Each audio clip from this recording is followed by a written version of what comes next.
తూర్పు ముఖానికి నమస్కారం అన్నారు. ఇది సామవేద జనకం. ఇది సామవేదం దాని నుంచి వచ్చినది అని చెప్తున్నారు. అది ఎలా ఉన్నదంటే, ప్రళయకాలంలో వచ్చే సంవర్త అని చెప్పబడ్డ అగ్ని ఎలా మెరిసిపోతూ ఉంటుందో అలా ఉన్నది. అగ్ని వలె, మెరుపు తీగల వలె ఉన్నది. ఒక విధంగా బంగారు కాంతులతో ప్రకాశిస్తున్నది, ఎర్రని పెదవులతో ఉన్నది, పైగా చంద్రలేఖ దాల్చి ఉన్నాడు. జటాభారముతో ఉన్నటువంటి వాడు త్రినేత్రుడు అయినటువంటి స్వామి యొక్క తూర్పు ముఖమునకు నమస్కారము.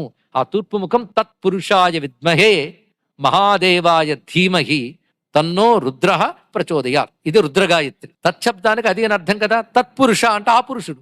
ఆ పురుషుడు ఎందుకు చెప్పడం అండి? ఏదో చెప్పచ్చు కదంటే ఏదో చెప్పలేని వాడు గనక తత్శబ్దం ఎందుకు వాడతారంటే అనిర్వచనీయ, మాటకి మనసుకి అందని వస్తువుని తత్ అంటారు.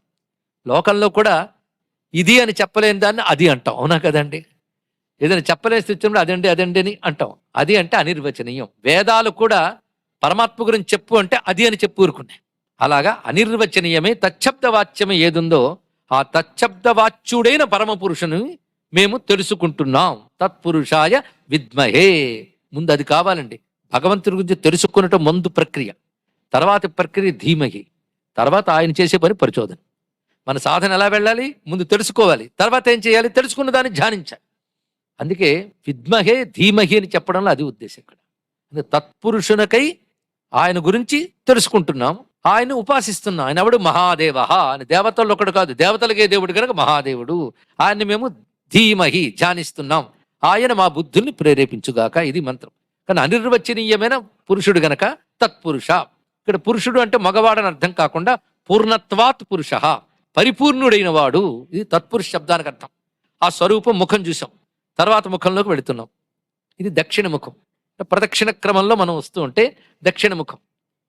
ఇక్కడ మంత్ర అర్థం కోసమే చెప్తున్నా కానీ స్వరం జోలికి వెళ్ళట్లేదు. అఘోరేభ్య అథ ఘోరేభ్య ఘోర ఘోరతరేభ్య సర్వేభ్య.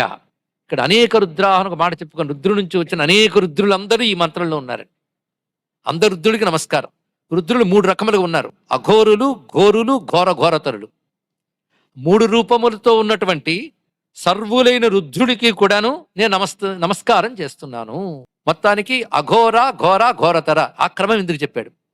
ఘోర అఘోర అనొచ్చు కదా. అఘోర ఘోర ఘోరతర, ఘోర ఘోరతర ఎందుకు చెప్పాడయ్యా అంటే, దానికి అఘోరము అంటే ఘోరము లేనిది అంటే శాంతము అంటే సాత్వికము అని అర్థం. ఘోరేభ్య దానికంటే ఘోరమైనది అంటే రాజసము అని అర్థం. ఘోర ఘోరతర అంటే తామసము అని అర్థం ఇక్కడ. కనుక విశ్వమంతా వ్యాపించిన పరమేశ్వరుడు ఈ 3 రూపములుతున్నాడు: సాత్విక రూపములు, రాజస రూపములు, తామస రూపములు. ఈ 3 రూపములతో ఉన్నాడు కానీ రాజస తామస సాత్వికములు లేనివాడు ఆయన. మరి ఎందుకు అలా ఉన్నాయా అంటే, లోకాన్ని నడపడం కోసం 3 గుణాలు నియమిస్తూ 3 గుణాల్లోంచి ఆయన చూస్తున్నాడు. ఇక్కడ ఈ 3 గుణాలతో ఉన్నవారు అసంఖ్యాకంగా ఉన్నారు.